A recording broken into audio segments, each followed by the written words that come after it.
Hello students, today we are going to start with the second chapter of the first unit, means the same unit, diversity of the living organisms. The same unit we are continuing here, and it is starting here the second chapter of the first unit, that is biological classification. Understood?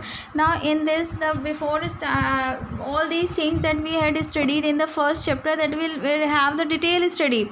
Okay, means both the chapters are very much related. We will relate the first chapter with the second chapter. Understood? Now we will study here the biological classification. Let me tell you some history of the classification. First, let me discuss some history of the classification.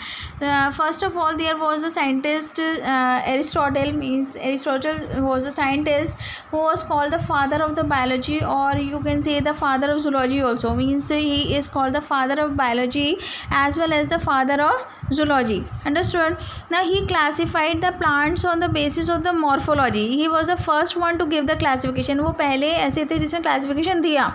Understood? He was the first one to give the classification, and he classified the plants.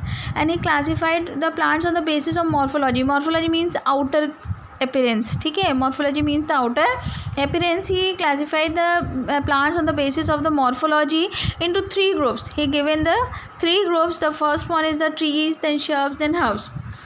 Yeah, it was only the general classification. We can say also the artificial classification. Understood? After this, the other scientist, that is called Carolus Linnaeus. It is the very important one.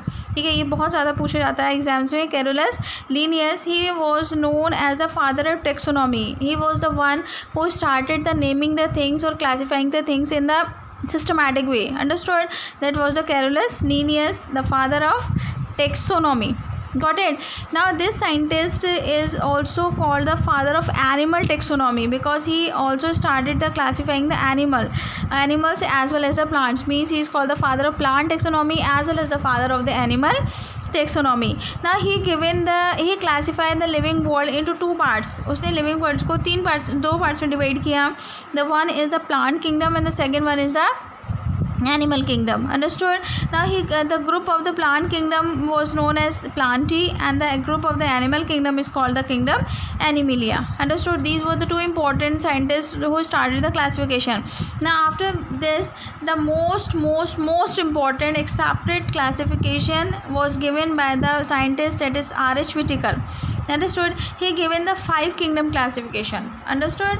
The first one was Aristotle. He defined the living organism, means the plants classification he given, and he classified into the trees, shrubs and the herbs. The second one is the Carolus Linnaeus. He given the 2 kingdom classification, classified the living plants and the animals into 2 parts, kingdom Animalia and kingdom Plantae. And the third one was the scientist who given the 5 kingdom classification. 5 kingdom classification was given by the scientist, that is called R.H. Whitaker. He classified the living world into 5 parts. Understood? So the first one is Monera, then Protista, Fungi, Plantae and Animalia. Clear? Now there are some important characteristics of the classification. कुछ ऐसी important characteristics थी जिसकी वजह से उन्होंने classify किया. These important characteristics was the first one, the cell structure. These different organisms have the different cell structure. Body organization, how the body is being organized, how the tissues are being formed. And the third point is the mode of nutrition, means how they are taking the nutrition, means how they are taking the food. And the fourth one is reproduction, how the organisms are being reproducing. And the fifth one is their phylogenetic relationship, means how they are related to the other organisms. Clear? These are the 5 bases for the classification. Is it clear? Now the R.H. Whitaker given the 5 kingdom classification. In our NCERT there is the very important table given. Many questions are coming from this table only. It is a very important table and we should understand this table.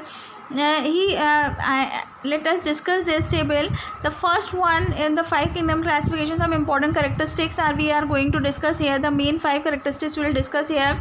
The one is a cell type, then how the cell wall of the different kingdom, then nuclear membrane, how is the nuclear membrane is being showing, then how is the body being organized, and how they are taking the food. Means all the 5 characteristics. Just now I told you that 5 characteristics are the basis of the classification. Then the first one is the cell type. he classified the into the 5 kingdom. The first one is Monera. Monera is only and only kingdom. Monera एक अकेला ऐसा kingdom होता है that is having the cell prokaryotic. Clear? Type of the cell, we know there is 2 type of the cell, prokaryotic cell and the eukaryotic cell. So